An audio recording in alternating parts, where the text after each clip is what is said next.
Well, greetings, Four Color fans, and welcome here to MetaRog's channel. And yes, I am in the Meta Cave as I am taping this. I'm back in Florida for a little, about 6 days.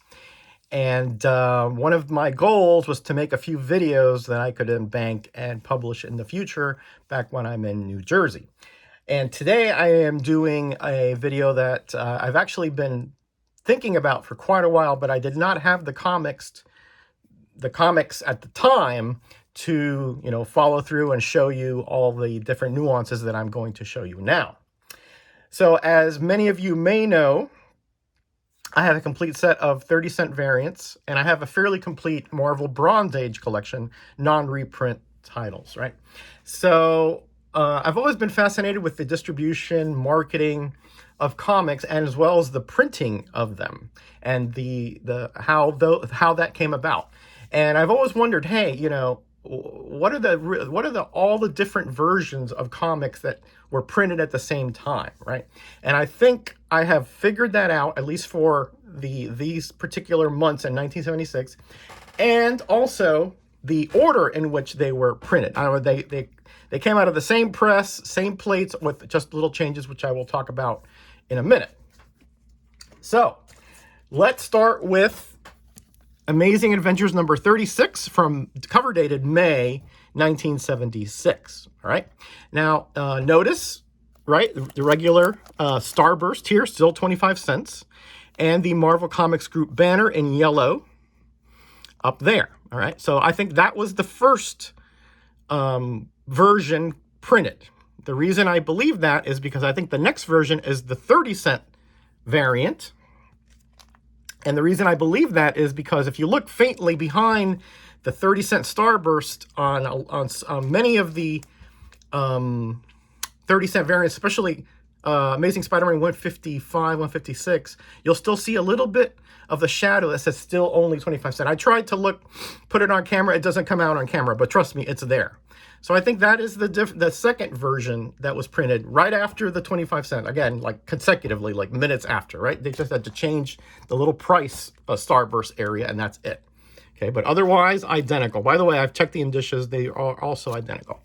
And the third version printed at the same time, I believe, is indeed the British Pence version of this comic. Now, the difference here is that you notice the banner, although the same color, it says Marvel All Color Comics. And that's to distinguish it from the Marvel reprints that were being sold under a different format, black and white interiors, okay? So I think that was a good kind of way of distinguishing them. And these came generally just a few months after that they were sold here in the United States, maybe even sooner than that. I'm not too sure about that, right? So those are the three different versions of this comic that were printed at the same time, or again, consecutively, one after the other on the same printing press, plates, a whole bit, other than the changes here in the banner and the price for the 9 pence and just the price for the 30-cent variant. Okay, so that's May 1976. So why do I believe that the Pence version was last and not the 30-cent version? Well, we'll get to that in a minute, right? But as you can see, otherwise, they are pretty much identical. By the way, there were early direct edition, like diamond-shaped Marvel comics, but they were just after the 30-cent variant era, so I'm not showing those. I may do the 35-cent variant and the direct sale comparisons at some later date, but I do not have all the pences for that right now. All right, let's go from May to July 1976 and see about Omega the Unknown, number 3. Again, this is just the regular old stock 25 cent, still 25 cent Starburst up there. Okay, but now, as you'll see, they have a UPC. The previous ones didn't have UPC because they would the changeover was right around the middle of 1976 here, where they actually put UPCs on comics. These are not per se newsstands. They were on the spinner racks, and if there were any comic shops, they would have been there as well. But there are very few comic book shops back in 1976. And then we have the 30-cent version. Again, exactly the same banner. But again, the price Starburst is the only difference there, as you can tell. But otherwise identical. UPC, indicia is the same, the whole kit and caboodle. All right. And then we have now the British pence version. Now notice that now it went up to 10 pence. Okay. And now we have that Marvel all color comics. But wait, what's different about that banner? Well, the banner, as you can see, is a totally different color. Instead of black predominantly and white text, it is white predominantly on black text. So I don't know if this was every month they had a different color banner and that's what they used across the line. I'm not sure. I haven't researched to that point. But as you can definitely tell, there is a big difference there on that banner. And of course, the 10 pence versus the 30 or 25 cent. If you put them all side by side here. So pretty cool. And again, these were, I think, consecutively printed, right? On the same printing press, same plates, other than the change of the banner and the price starburst. Now, I earlier said that I think the British were the Pence variants were the third printed, and this is where I think I have the best evidence of that. Here we have August 1976, 25 cent. Now notice it's a circle cover price area right there, and it has CC under it. CCC probably for Curtis circulation. I'm not sure what that means exactly, but that's not germane to what I'm going to be showing you anyway. Number 4, August, right? And then we have the 30 cent variant. And notice that now the 30 cent circle there's no CC. So I think they pasted the whole circle over at 25 cent.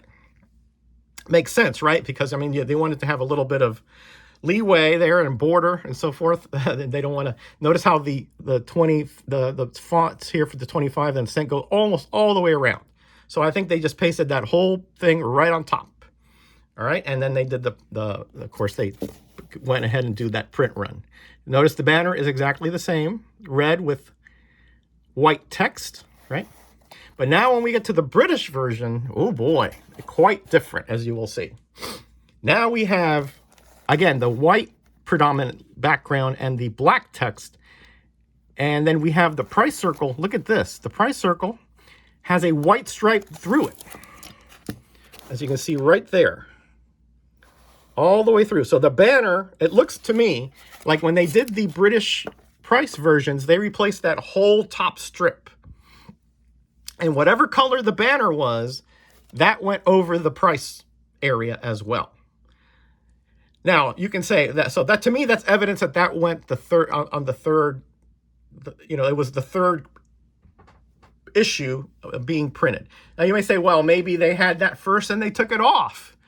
And I guess that's possible, but I think it would be much easier to just overlay something than it is to, extract something on a printing process. And somebody can correct me if I'm wrong.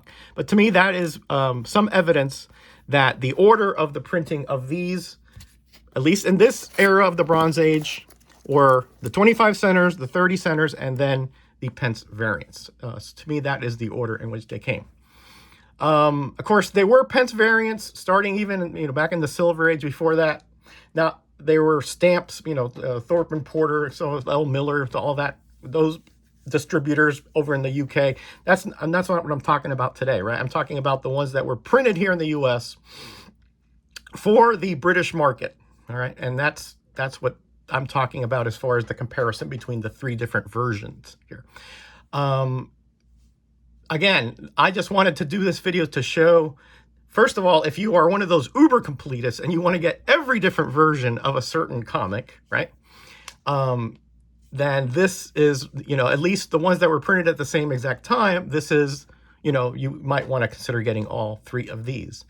Of course, there are many foreign versions and things like that, right? But I think those were probably done either a later time or different printing, different plates, things like that. But I think at the same exact time, if you wanted all versions of at least this era of Marvel Comics, then these are the 3, the 25 cent regular version, the 30 cent variant, and the pence variant. And there you go. That is my video for today.